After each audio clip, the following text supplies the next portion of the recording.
qualities of Devi Parashakti. And if you'd like to go ahead and not wait and register yourself for these offerings, you can go to tiny.cc/Devi offerings. You don't need to wait. If you have a couple of questions, if you'd like some guidance on how to do the payments or how to do pay through super chat or do the e-hundi offering, if you'd like some more guidance, wait and stay tuned. At the end of this segment, we'll go have a walkthrough for all the steps in this process. So the next offering is the Mukta Anguti, a very special offering of the finger ring with a pearl.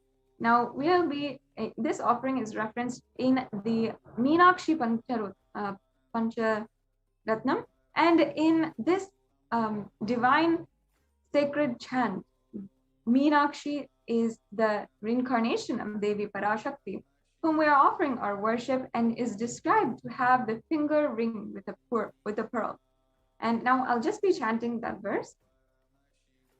Muktaharanala satkiritaruchiram purnendu vaktra prabham shinjannu purakinkini manidaram padma prabhavasuram sarvabhita palapradam girisutam vani rama sevitam meenakshi pranatosmitam santanatadaham karunyavaram nidim. I bow down to the goddess Meenakshi, whose crown has garlands of pearls and face shining like the full moon, who wears anklets that are studded with gemstones and small bells, who is shining like the splendor of a lotus, who grants all the wishes, the daughter of the mountain, who is worshipped by Vani and Rama. I remain ever bowing to the goddess Meenakshi, the ocean of compassion. So for Meenakshi, the pearl is known as a very favorite ornament for her. So we offer the pearl as in reverence to Devi Meenakshi. So this offering is a beautiful offering which you can do in order to achieve complete completion and success in all of your business endeavors. We can go on to the next slide.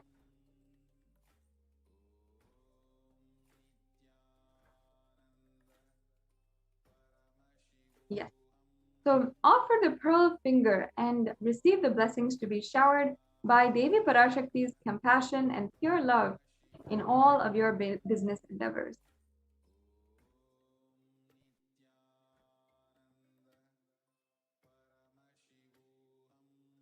Yes. The next offering is the Swarna Padma Pushpa, the golden lotus. And in the Kamik Agama, it says that all the kalashas should be wound around with suitable thread and covered with the new cloth, and they should be adorned with the lotus flower made of gold. The next slide, please.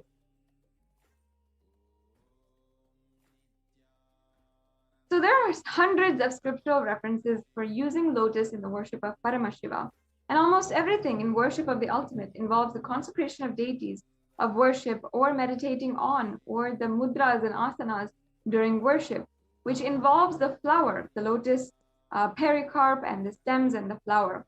So you can offer the lotus, the golden lotus, because it is a sacred item, sacred and divine flower. Even the Shakti of Paramashiva is called lotus, and there's so many other ways that lotus appears in the different scriptures. So you can offer this lotus in any size you wish and be blessed to have the state, space, and powers and being of Devi in your inner space amidst every adverse situation in your life. The next offering is the Swarnamati. So I'll just be chanting the Pramana. Nakadiditi samchana namajjana tamo guna padadvaya prabhajala parakrita saroruha. You whose brightness from toenails destroy the darkness of ignorance from the minds of devotees who prostrate at your feet. You whose brightness from your 2 feet overpowers that of the lotus flower.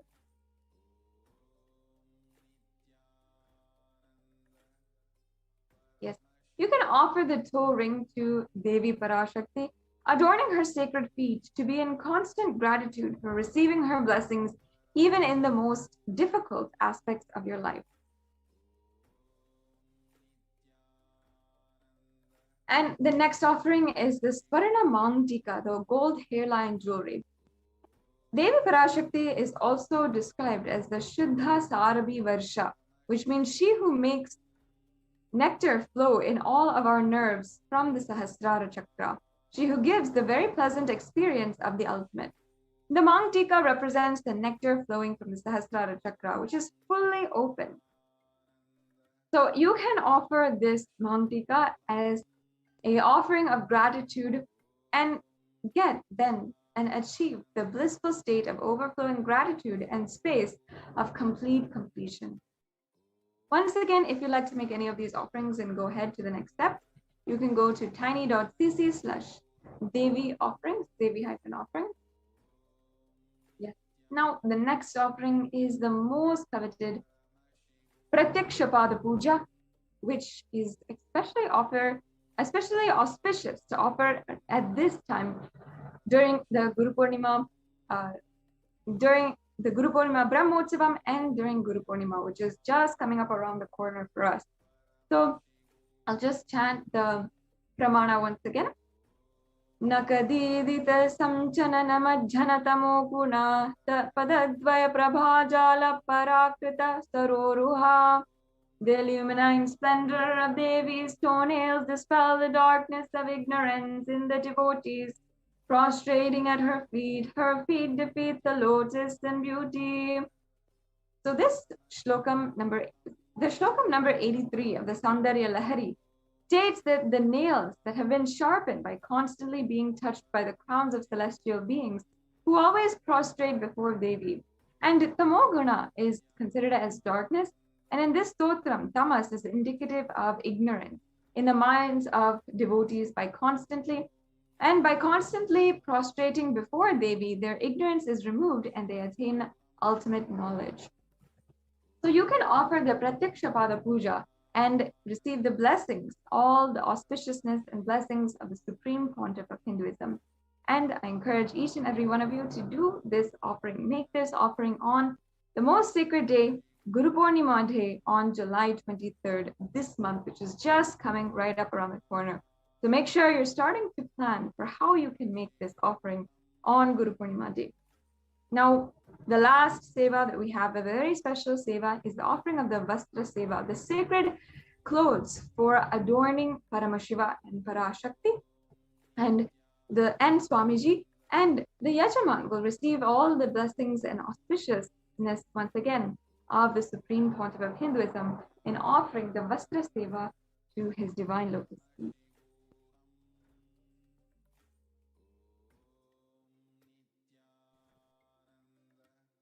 Yes. Now, we have a list here of all the offerings that you can do. The Ihundi offerings, Sankalpa chanting, Devi Sahasranama Kasu, the Mukta Anguti, the Swarna Padma Pushpa, the Swarna Metti, the Swarna Mangtika, the Pratyaksha Pada Puja, and the Vastra Seva. All these are available for you to make. And now, in the registration form, there are two options which you can proceed with. One is if you are ready to offer today, or if you would like to make your intention for offering and start manifesting the offering in your life. Then this registration form, if you're interested in offering or you need help in manifesting these offerings or you want more details, you can go ahead and fill out the intention form at tiny.cc/BHAVASAMADHI. And you can make sure that you start manifesting these extremely auspicious offerings in your life.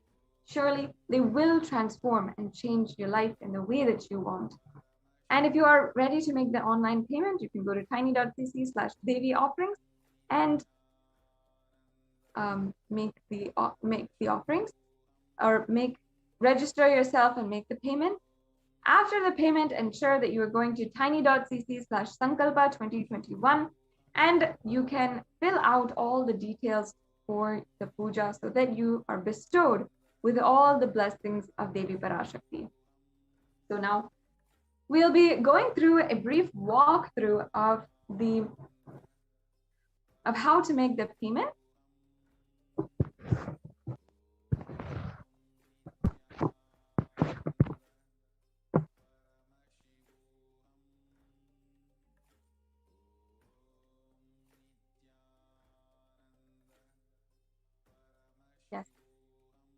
So before that, we will go on to the next segment of today's program, the Adi Kailasa Sarvagnapeetham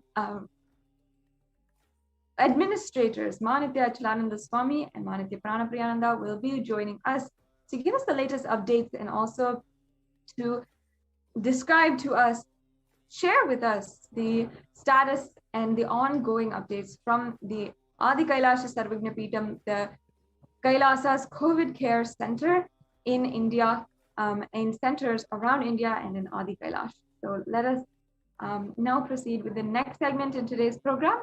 Thank you for joining us. We'll be right back with you.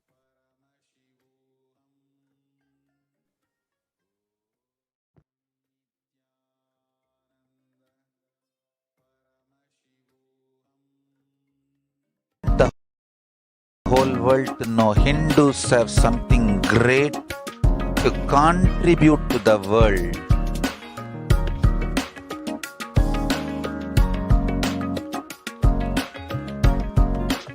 We have something great to contribute to the world. Let us do that.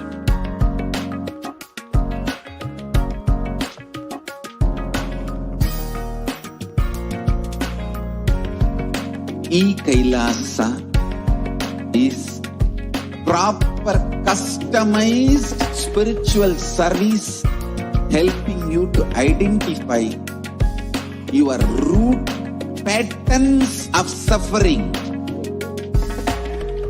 We have perfected the science of helping every individual from every cultural, religious, nationality background.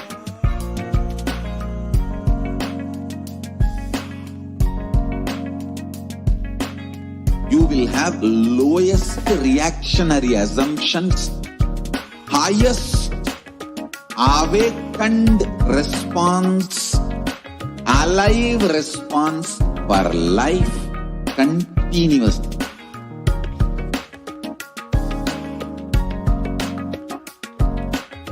Kailasa is enlightenment ecosystem, literally enlightenment itself in your own home, wherever you are.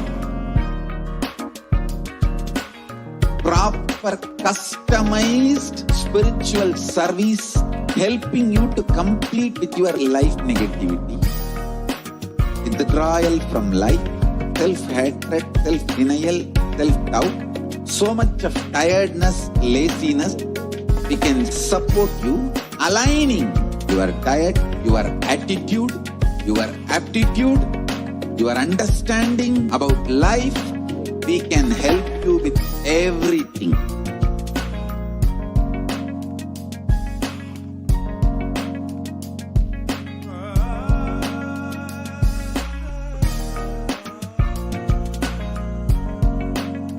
If you are interested in enlightenment, we will immediately bring this to you.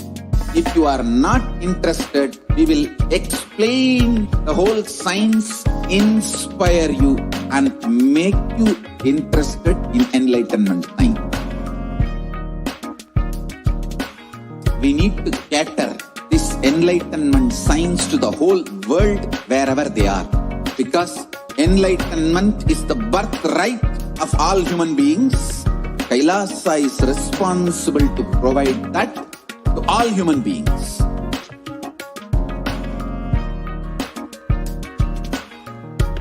Kailasa is the totality of the knowledge I received from my gurus and practice manifested in my life, perfected by teaching millions of people from all cultures, time zones, backgrounds, genders, nationality, race, from every creed.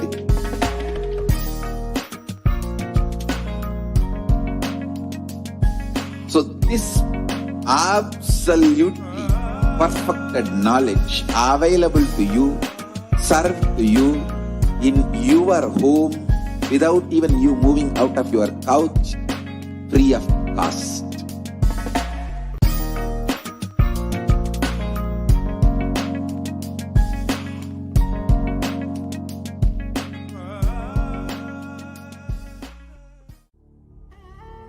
What I mean by the word Kailasa, listen intensely. Enlightenment ecosystem, literally enlightenment itself, in your own home, wherever you are. If you cannot come to Kailasa, it's okay. Kailasa can come to you. Kailasa coming to you is Kailasa.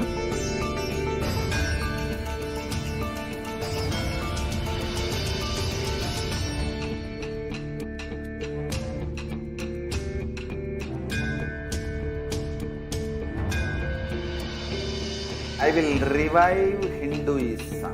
I am a Hindu revivalist, not by any revolution, but by evolution.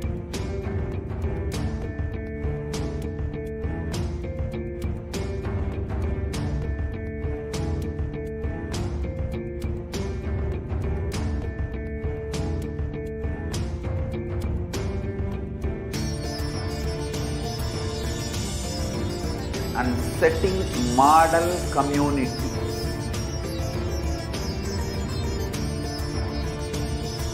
Kailasa, enlightenment ecosystems, Sarvanya Pitas all over the world.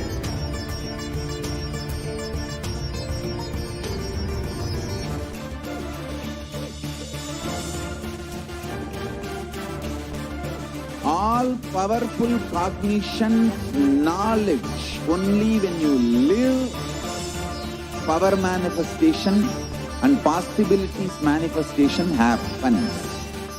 This is a fundamental truth.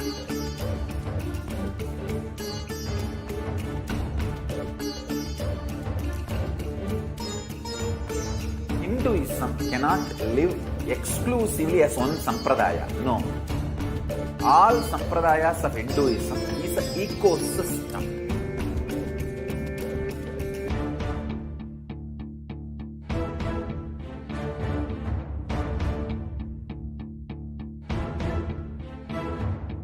So don't keep quiet thinking that if one sampradaya is attacked, only that sampradaya is going to be affected. All of us are ecosystems.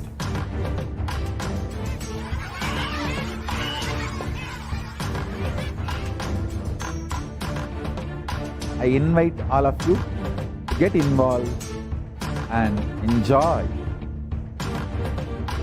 Hinduism by the principle of Dharmo Rakshati Rakshitaha.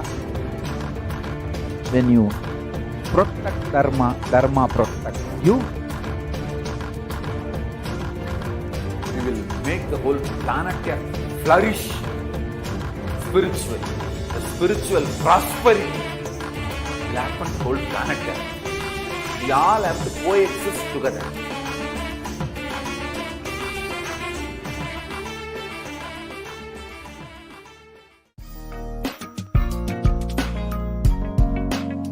We get you health. We get you ability to build beautiful relationships in your life. We get you direct spiritual support, and we make sure you become wealthy.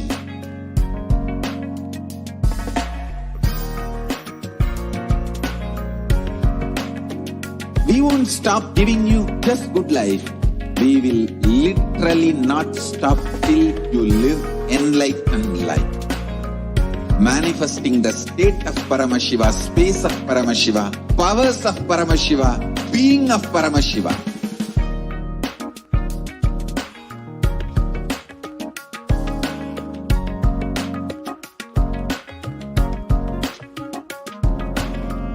Whole world should become Kailasians. I want the whole world to know Hindus have something great to contribute to the world.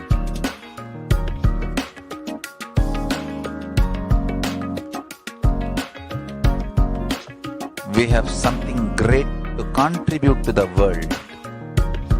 Let us do that.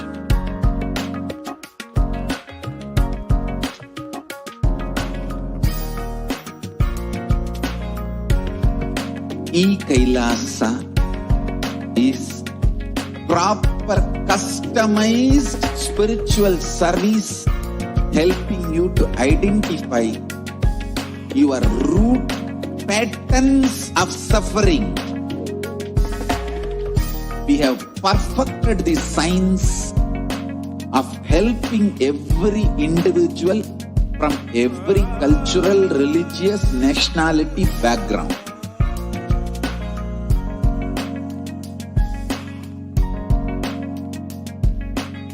You will have lowest reactionary assumptions, highest awakened response, alive response for life continuously.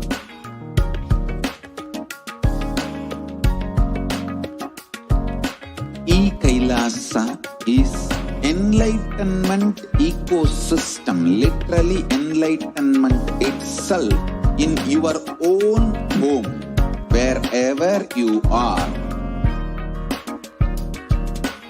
Proper customized spiritual service helping you to complete with your life negativity, withdrawal from life, self-hatred, self-denial, self-doubt, so much of tiredness, laziness.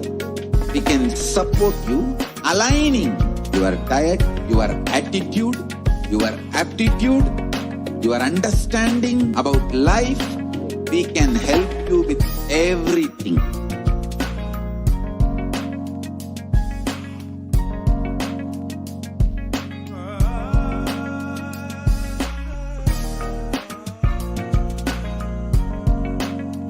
If you are interested in enlightenment, we will immediately bring this to you. If you are not interested, we will explain the whole science, inspire you and make you interested in enlightenment time. We need to cater this enlightenment science to the whole world wherever they are, because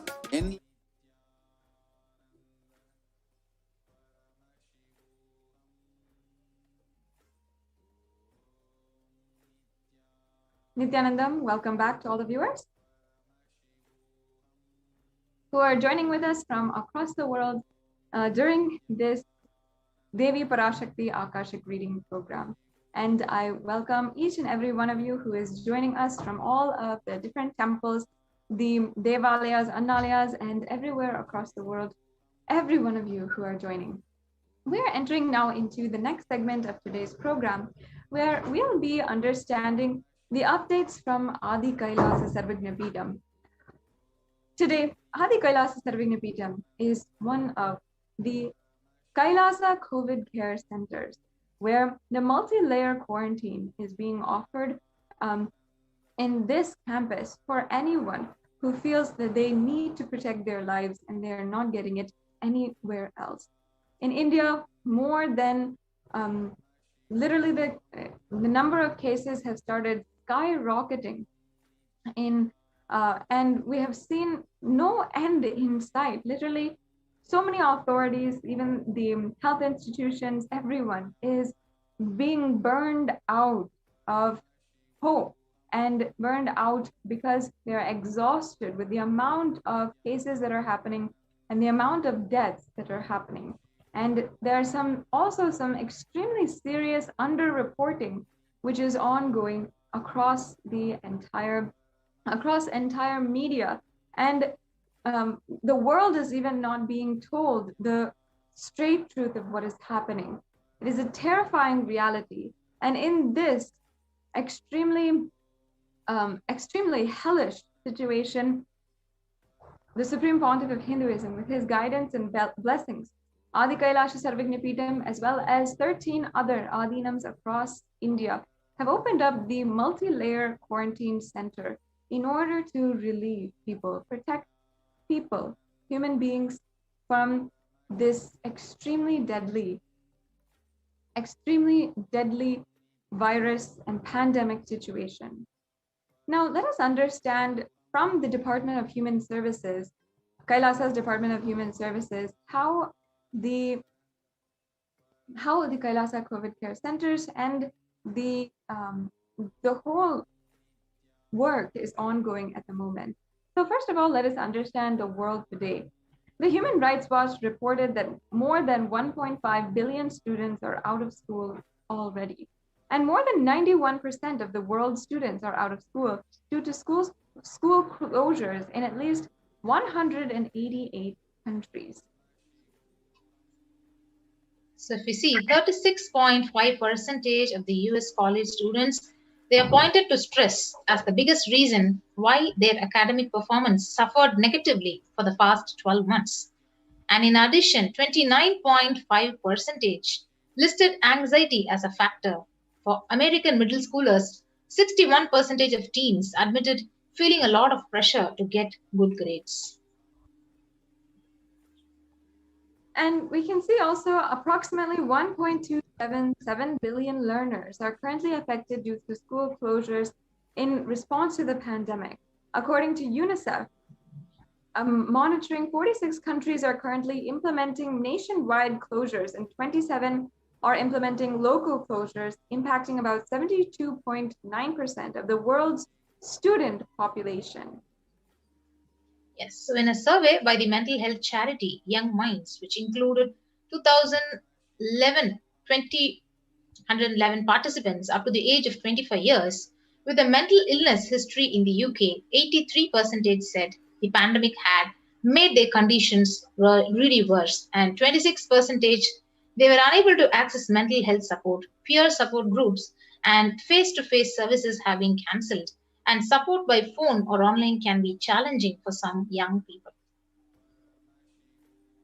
And the COVID-19 pandemic has disrupted or halted critical mental health services in 93% of countries worldwide, while the demand for mental health is increasing, according to a new World Health Organization survey. So recently, a study also found that 18% of the individuals, including people with and without a past psychiatric diagnosis, who received a COVID-19 diagnosis were later diagnosed with a mental health disorder such as anxiety or mood disorders.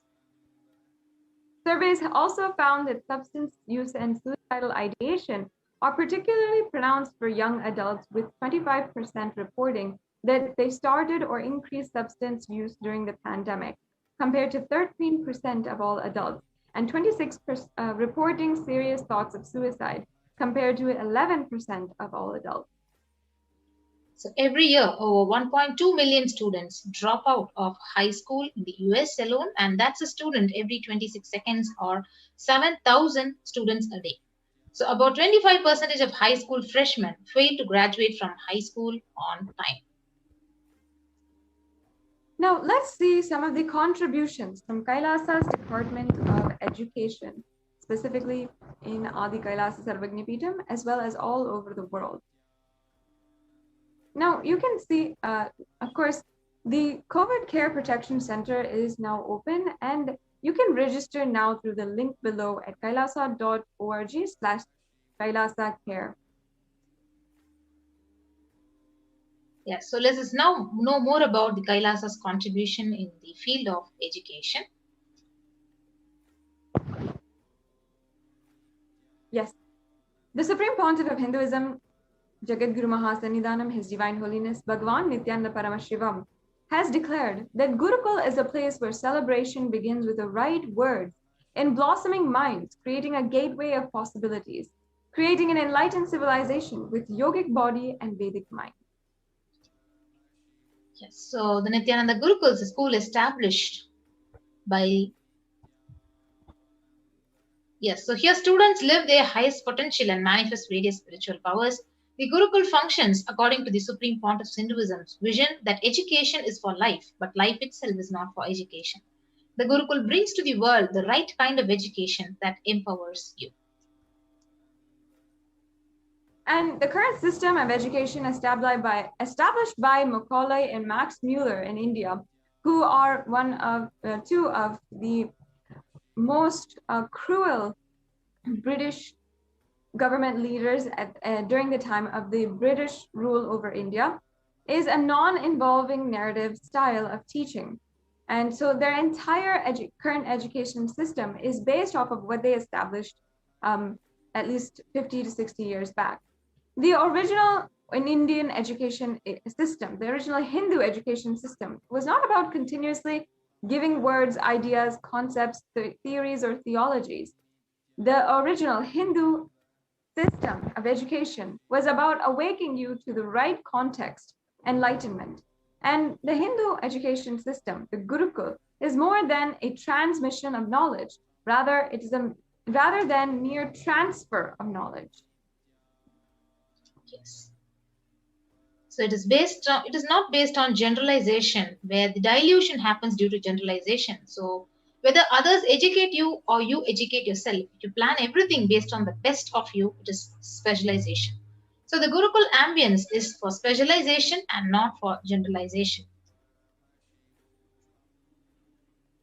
Education means putting a set of ideas into your head and forcing you to conform to it, pressurizing you to memorize it and forcibly making you vomit it.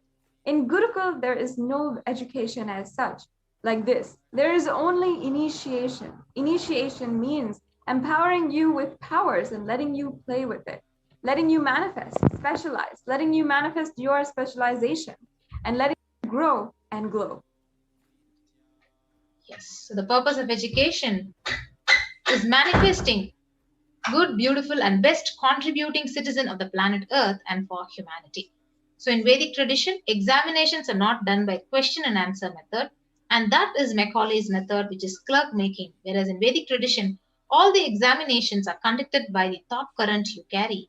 The person will be made to speak in the presence of pundits who have mastered that thought current.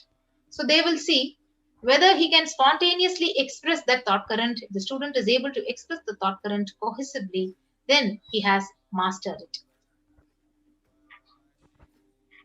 Now, what is real education? The Supreme Pontiff of Hinduism has explained to us.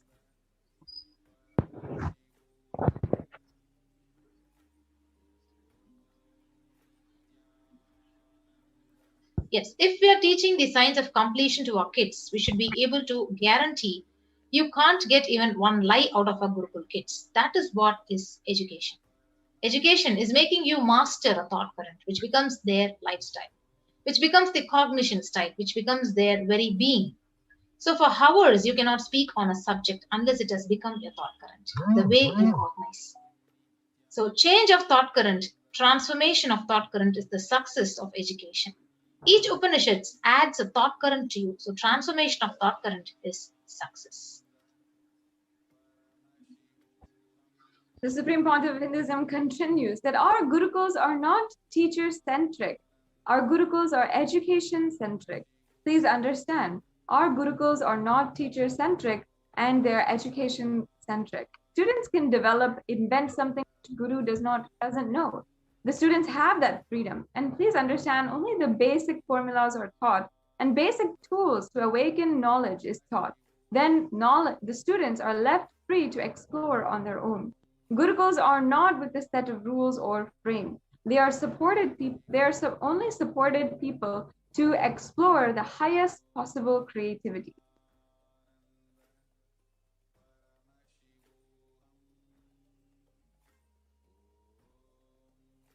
Yes.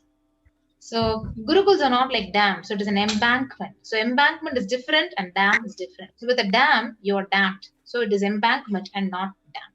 So that is why many of the Advaita Guru's disciples were Vishishta Advaitas or Advaitis.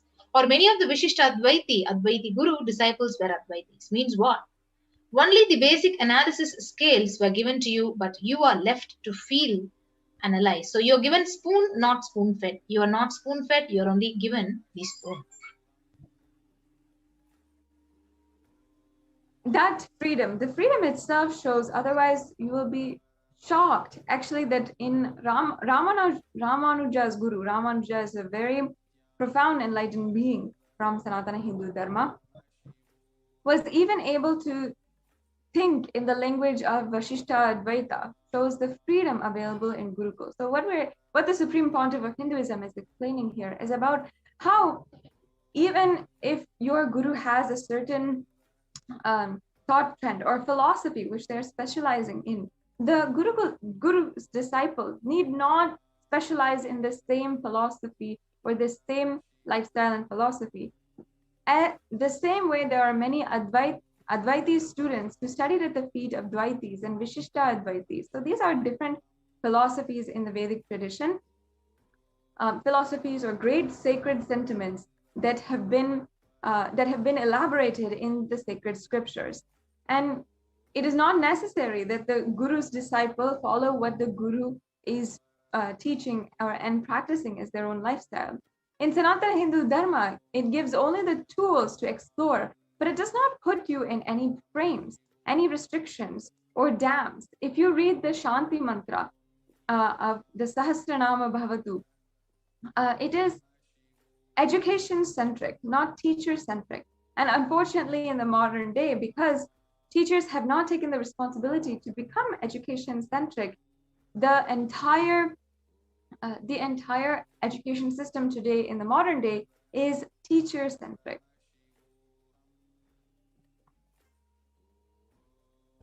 We can go on to the next slide. Yes, so this whole verse, if you read,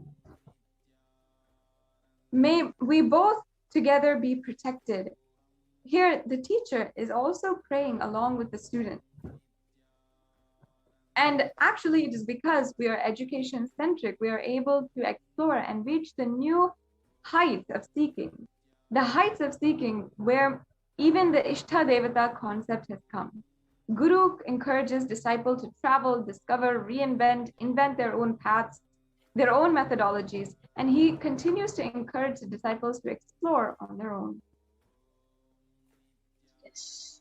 So with the principles of completion, the four tattvas of integrity, authenticity, responsibility, and enriching, as well as the truths of ahimsa or non-violence, and abhayam sarva bhutebhyo, the Balasans of Nithyananda Gurukul, have played with these powerful cognitions and thought currents and have physically demonstrated the power of these truths by providing security to the rose plants in the garden of the Gurukul, resulting in rose plants dropping their thorns.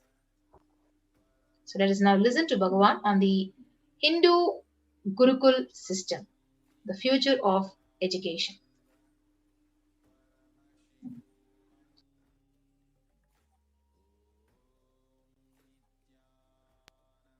Now it is time,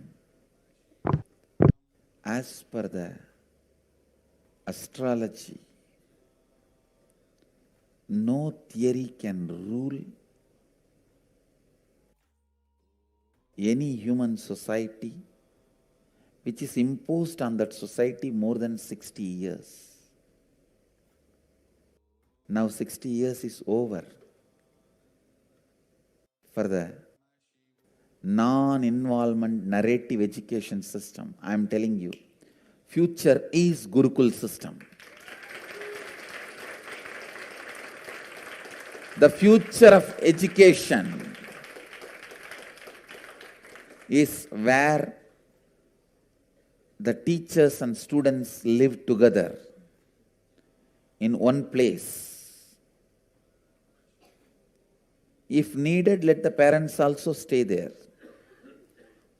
But because basically kids do what you do, they won't do what you say. Understand? They do what you do. They won't do what you say. Whatever you do, simply they will do. They will never do what you say. Most of the time, they don't care for what you say. The future of the Indian education system, I can say, the future of any intelligent education system will be Gurukul system. I am not talking out of pride or arrogance. I am talking seeing the future. I am telling you, I will be leading this revival in the education system through our Gurukul system.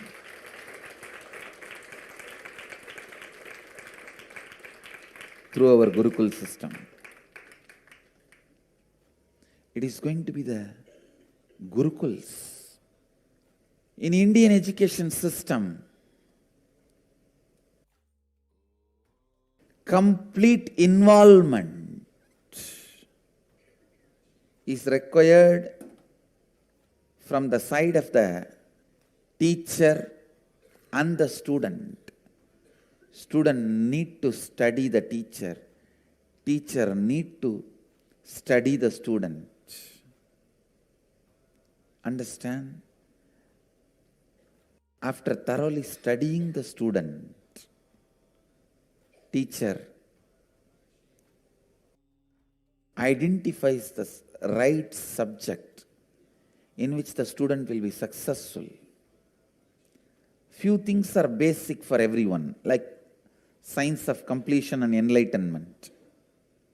Other than the science of enlightenment, all other things, master selects the subject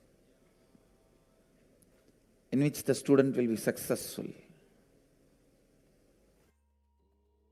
And then student is trained specifically in those fields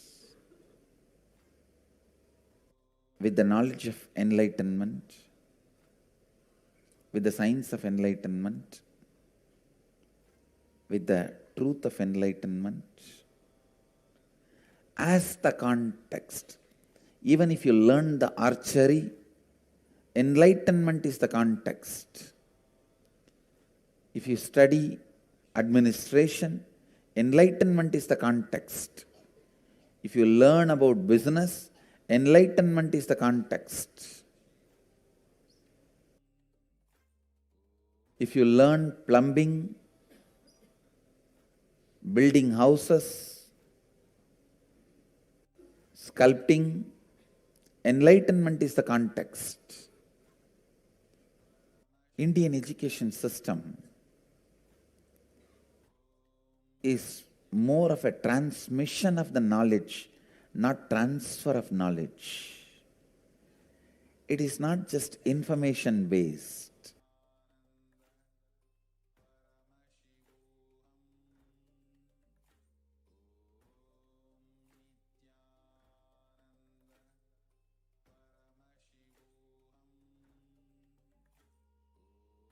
Now it is time, as per the astrology, no theory can rule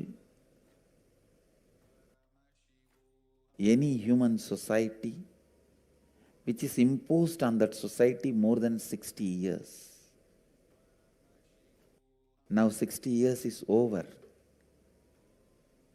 for the non-involvement narrative education system. I am telling you, future is Gurukul system. The future of education is where the teachers and students live together in one place.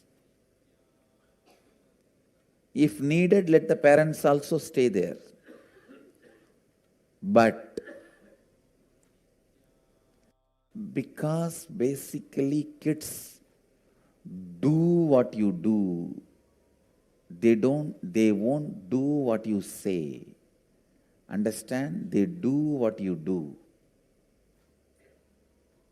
They won't do what you say. Whatever you do, simply they will do. They will never do what you say. Most of the time, they don't care for what you say. The future of the Indian education system, I can say, the future of any intelligent education system will be Gurukul system. I am not talking out of pride or arrogance. I am talking seeing the future. I am telling you, I will be leading this revival in the education system through our Gurukul system.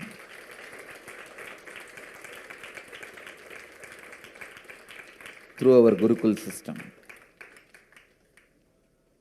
It is going to be the Gurukuls. In Indian education system, complete involvement is required from the side of the teacher and the student. Student need to study the teacher. Teacher need to study the student. Understand? After thoroughly studying the student, teacher identifies the right subject in which the student will be successful. Few things are basic for everyone, like science of completion and enlightenment. Other than the science of enlightenment, all other things, master selects the subject in which the student will be successful. And then student is trained specifically in those fields with the knowledge of enlightenment, with the science of enlightenment, with the truth of enlightenment as the context. Even if you learn the archery, enlightenment is the context. If you study administration, enlightenment is the context. If you learn about business, enlightenment is the context. If you learn plumbing, building houses, sculpting, enlightenment is the context. Indian education system is more of a transmission of the knowledge, not transfer of knowledge. It is not just information based.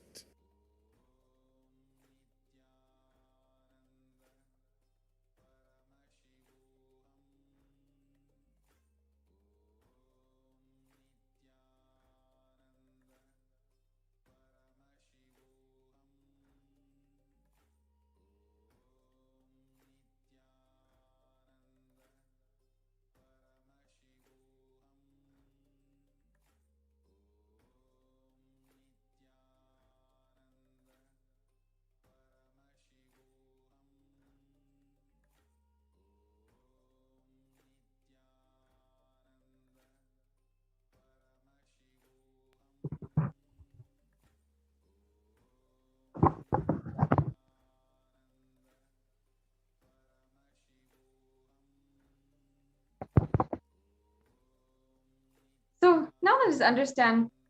Today, the education is known to be the key factor in enabling upwards socio and economic mobility and strongest means from removing poverty. The right education is crucial to well-being, stability, and growth for not only every child, but for the humanity as a whole. The Gurukul system is known to be the knowledge transition system of Hinduism and one of the pillars which kept Sanatana Hindu Dharma alive and standing as the world's most ancient living civilization. Through Kailasa's Department of Education, the Supreme Pontiff of Hinduism is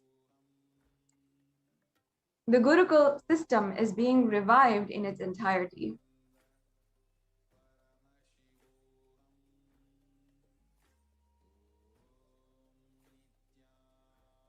Gurukul is living in the Guru's home. And the Gurukul system is rooted on the Guru Shishya Sampradaya, or the living lineage of Guru-disciple relationship.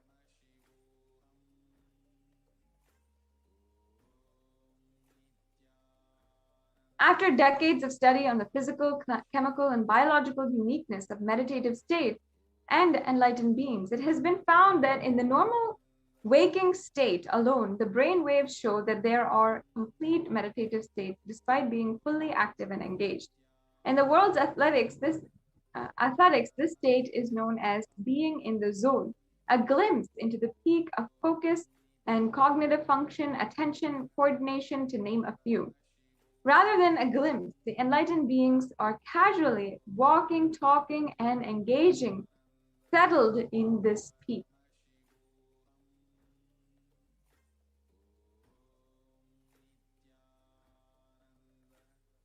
And recent studies have also found that we imbibe the body language, behaviors, and patterns of those in our environment, not just on the behavioral level, but just to the depth of the neurological layer. This is also known as the mirror neuron effect. In this way, there is no better teacher than the enlightened guru, who, as per modern science, exists as the superconscious, biological, reproducible anomaly.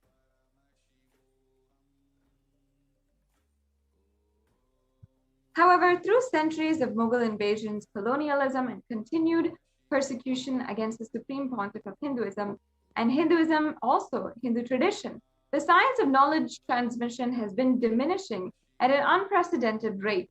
After careful study in the colonialism area, it was found that the Gurukul system was standing as a backbone of the stability of the Hindu civilization. And the Macaulay education system was imposed on India after this revelation. In totality, during this Hindu Holocaust, we saw 13,000 universities across Bharat and 200,000 Gurukuls were destroyed in Bengal and Bihar alone.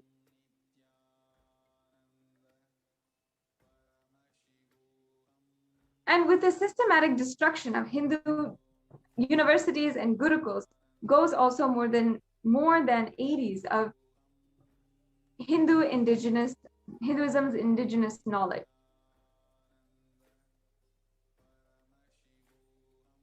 And this is a quotation, an absolutely terrifying quotation from Thomas Macaulay, made on the 12th of October in 1836. This is from the British records of their imposition and their rule over India.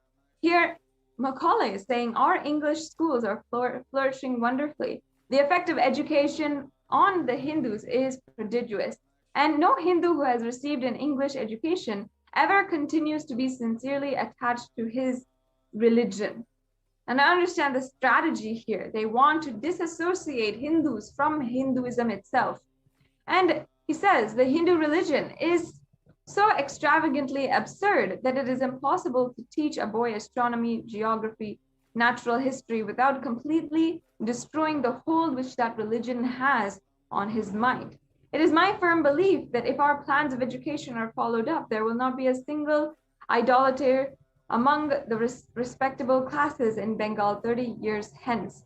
And this will be effected without any efforts to proselytize, without the smallest interference with religious liberty, merely by the natural operation of knowledge and re-edification.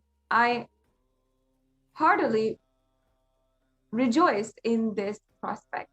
So once again, this is an extremely abusive quotation by Thomas Macaulay on the strategy to entirely destroy Gurukuls. And we have seen the numbers of how many Gurukuls universities were destroyed. And now let us understand, in contrast, how the Supreme Pontiff of Hinduism has been reviving Kailasa's Nithyananda Gurukul, the grand revival of Hinduism's Gurukul and universities.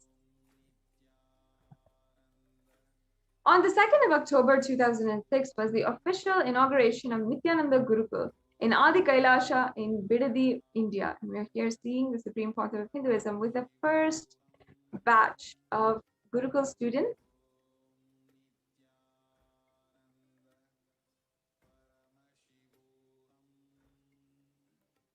And in 2008, students of Nithyananda Gurukul here are practicing yoga and meditation under the sacred banyan tree. This is in Adi Kailasa also. We can see all the students of Gurukul who are doing the regular practice.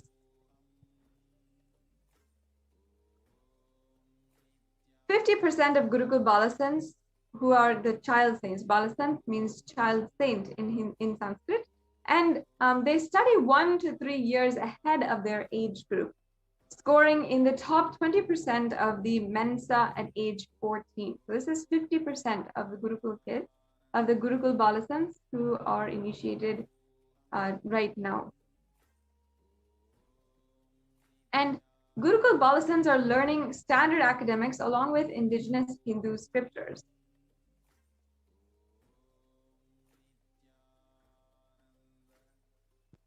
The next slide, yes. Gurukul Balasans also are practicing here the Shivastamba Yoga under the guidance of trained Shivastamba Yoga Acharyas.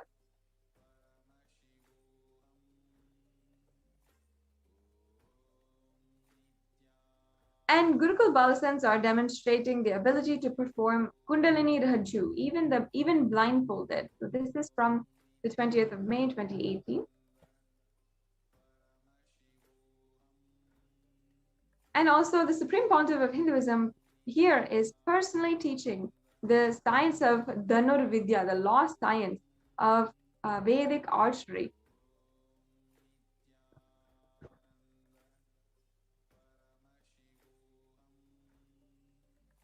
%30 of Gurukul Balasans are demonstrating the capacity to spontaneously play instruments without formal training. And Gurukul Balasans live in the Agama Shastra based lifestyle as well. So as you can see here, doing puja every single day, yoga every single day, and following the ritualistic lifestyle is all a part of the Agama Shastra based lifestyle. Here we have Balasans of the Nithyananda Gurukul who demonstrate the ability to read blindfolded, which is a very astonishing feat.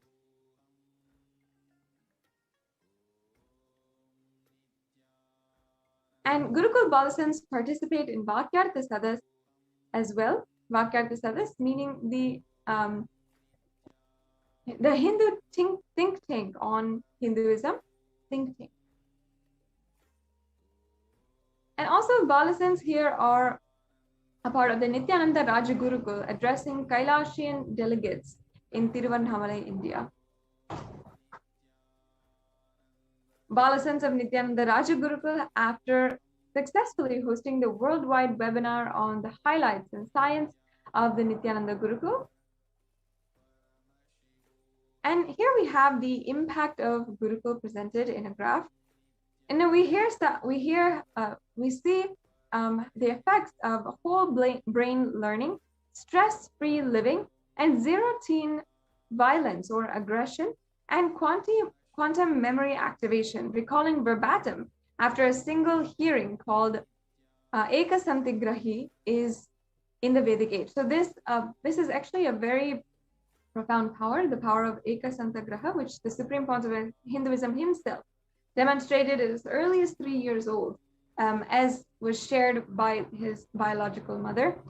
And we also have the revival of Kailasa's Nithyananda Hindu University, the world's largest Hindu university established around the globe, with 450 plus campuses in 150 plus countries, available to the public from 2003 and onwards.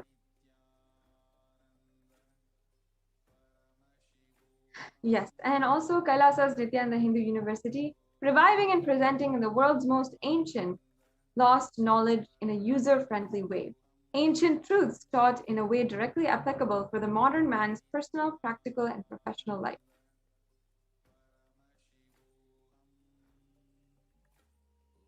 Kailasa's Nithyananda Hindu University, 12 million enrollments and counting, 7,000 plus courses which are available, and delegates teaching from 80 plus countries directly contributing to NHU.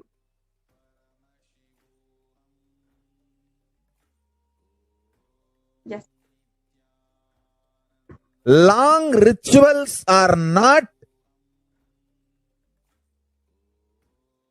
useless or unnecessary as a modern brainwashed Hindu thinks.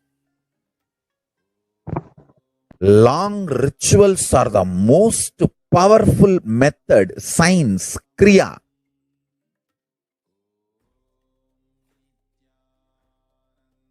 to awaken all the life energies. See, totally we have 21 life energies. I will describe all the 21 like a fundamental principle forces of life, like gravity, how all these are fundamental forces, principal forces externally. Internally, there are 21 life energies. Ability to visualize, ability to make decision. All these 21 is given to you, but you use them accidentally. That is why your life is full of accidents. Your marriage is accident, wealth is accident, life is accident, money is accident.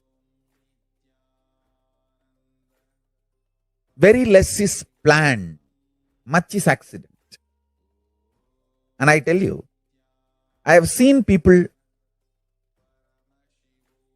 become thieves by not knowing the power of their life energy. I tell you, thief is the cheapest way to exist. I tell you.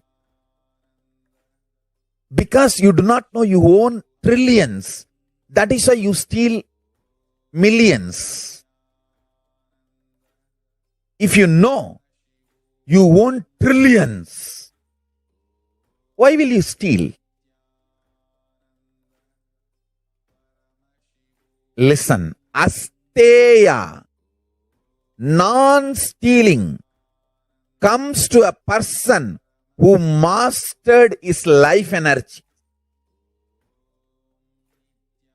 Each of my Gurukul kid is a $1 trillion economy. I tell you, each of my Gurukul kid, the powers they can manifest. Understand, Gurukul is not a joke. It is a powerful science.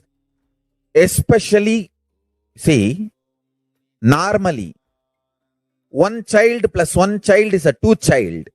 But in the Gurukul ecosystem, one child plus one child is 11. 1, 1. Not 1 plus 1. 1, 1, 1, 1, 1. If there are 3 child, it is not 1 plus 1 plus 1, 3. No. It is 1, 1, 1. 111. The energy multiplication. Because the ecosystem, understand, that is why Gurukul has to be with the ecosystem.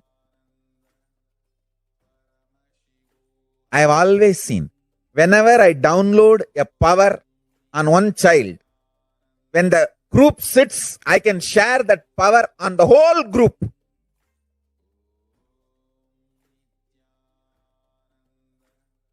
Because when team of kids or balasans or sannyasis or brahmacharis, when they sit as one team,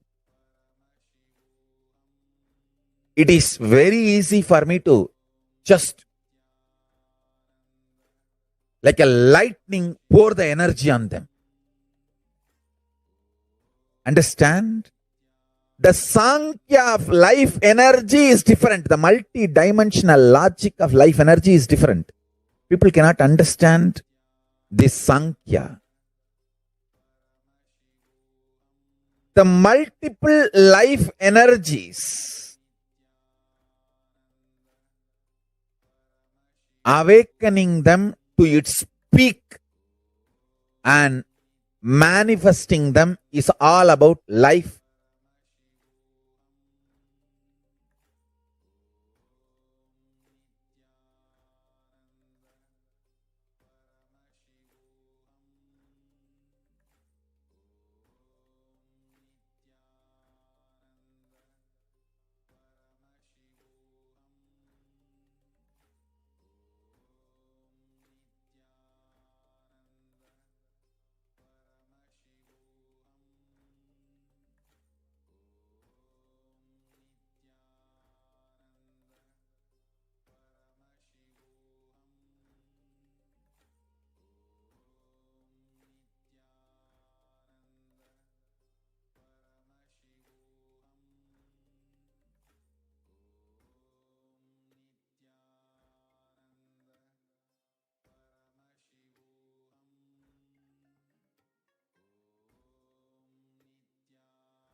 So despite the relentless attacks against the life, character, and image of the Supreme Pontiff of Hinduism, he goes on sincerely contributing everything he has for the world.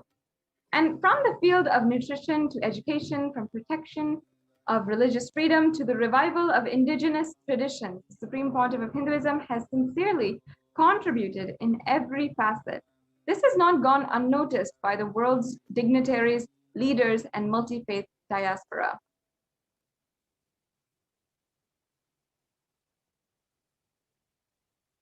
In fact, the revelations to the world by Devi Parashakti from the 12th of May 2021, Devi Parashakti says, came as Nijavatara. I am blessing you. Listen, people, listen. To do good to all of you. I have taken the form of Nithyananda and came down as Nijavatara. People of India, listen carefully. Time after time, Bharatam is Jnana Bhumi, where enlightened beings comes. We cannot make Jnana Bhumi as infertile. Enlightenment beings have to come. It's a very beautiful revelation given by Devi Parashakti. She says again, they'll have to live, it has to flower. Few hypocrites, because they are stuck in delusion, we cannot sacrifice the world. Cosmos cannot be destroyed. The ship I did to save the cosmos from being destroyed, that is called Adi Kailasa. The ship I did to protect beings from Pralaya is Adi Kailasa. Because of the conspiracy of Drohis and enemies' rule, the captain had to leave the ship. Before 12 years, knowing the great deluge that is going to happen, all Aushadas, by this Guru Purnima, that Jnana Rasavadam, Navapashana is going to flower. Allow people to come and take a dip in Navapashana flower. People, whoever comes and dips in that Vaidyasarovar, they will not have death. They will not have corona. Crores and crores of people will come in line, and every day they will come and dip in Ananda Lingam. Listen well to my words. For India, I made ship as protection, the Nithyananda Navapashana Lingam and Vaidyasarovar. Go to Adi Kailasa. O Indians, listen. All those regretting losing Nithyananda Nijavatara, without confusion and without taking just as lip service, go to Adi Kailasa.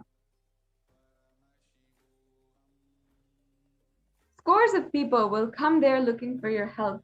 Navapashana water, feast, and medicine to get health and protection and enlightenment. To protect India from the greatest destruction, I, Parashakti, made this huge ship. And even if the captain is not there, ship is there.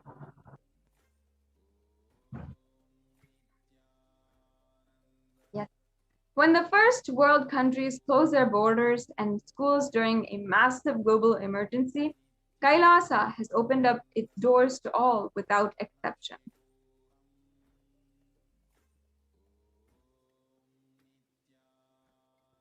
The free COVID care centers opened across India, in first primarily Adi Kailasa in Bidadi, Bengaluru, Salem Adinam in Tamil Nadu, Tiruvannamalai Adinam, Rajapalayam Adinam, Puduvai Adinam, in Pattanam Adinam, in Sirgapadi Adinam, Sripuram Adinam in Hyderabad, Madurai Adinam in Tamil Nadu, Avatipalam in Erode, Hosur Adinam, and Baroda Adinam in Gujarat.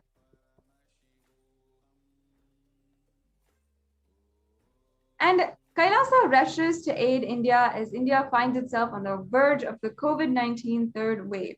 And here we have multiple free COVID care centers opened across India, various social services offered during the pandemic in Kailasa's de facto spiritual embassies across India, and spiritual services offered during the pandemic in Kailasa's de facto spiritual embassies, and cosmic revelations on the global pandemic. So the free social services offered during the pandemic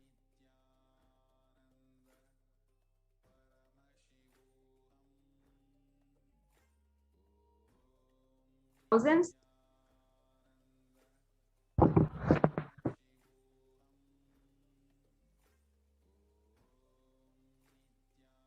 Seems like we have a technical difficulty.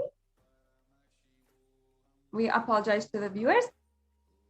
Please stay tuned. We'll be right back with you.